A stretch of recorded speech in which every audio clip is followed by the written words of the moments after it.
Baik, sekarang kita lanjutkan dengan gaya yang ketiga. Gaya yang ketiga ini membentuk sudut 30 derajat terhadap batang peki. Masih ingat tidak pelajaran kelas 10 tentang vektor? Jadi kalau ada gaya yang posisinya membentuk sudut terhadap sumbu X maupun sumbu Y, maka gaya tersebut dapat dipetakan ke arah sumbu X, dan kita namai gaya ini adalah gaya Fx. Lalu yang dipetakan terhadap sumbu Y kita namakan gaya Fy. Nah, besar gaya Fx dan Fy ini berapa? Kalau yang dekat sudut, ini Fx dekat sudut, maka besarnya adalah F kali cos sudut tersebut, yaitu cos theta. Kalau gayanya itu di depan sudut, besar ini sama dengan besar ini. Ini berarti posisinya ada di depan sudut theta.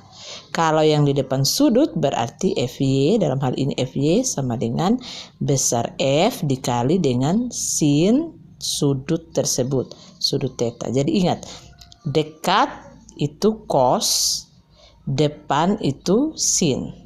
Oke, sekarang kita kembali ke soal. F3 berarti kita dapat petakan menjadi dua. Yang searah sumbu Y itu F3Y, dan yang searah sumbu X F3X. Kebetulan yang dekat sudut adalah F3X. Berarti F3X nanti yang besarnya adalah F3 cos 30 derajat. Sedangkan F3Y besarnya adalah F3 sin 30 derajat. Nah, karena itu untuk F3X itu F3 dikali dengan cos 30, F3 itu 15, cos 30 berapa? Oke, 1/2 akar 3. 15 kali 1/2 akar 3 besarnya adalah 7,5 akar 3. Nah, sekarang kita cari R3X. F3X itu gaya yang mengarah ke poros. Gaya yang mengarah ke poros, yang dari poros semuanya itu pasti R-nya 0. Coba aja deh pintu kamu dorong ke arah engsel, pasti pintu tidak akan terbuka atau tertutup. Itu karena momen gayanya nanti bernilai 0.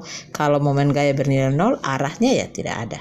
Oke, kita lanjut ke F3Y. F3Y tadi berarti F3 sin 30 derajat. F3 15, sin 30 itu setengah, berarti 15 kali setengah 7,5. Nah, sekarang R3, bagaimana menentukan R3Y? F3Y ini, nah, garis dari poros yang memotong tegak lurus garis F3Y dari sini sampai sini panjangnya berapa? Oh, sama dengan panjang ini, 4 meter. Oh, berarti R3Y itu 4 meter.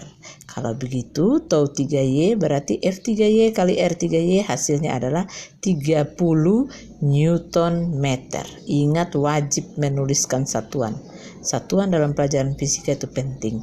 Nah, untuk gaya F3Y misalnya ada ballpoint yang ibu letakkan, lalu di tengah ini ada poros, artinya kita tahan.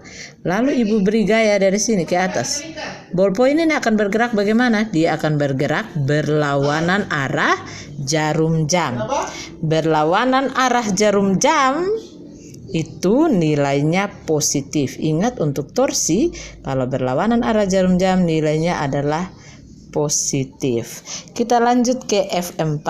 F4 arahnya ke bawah. Nah, F4 langsung 7 Newton, tidak perlu dipetakan karena sudah merupakan garis yang lurus, gaya yang lurus.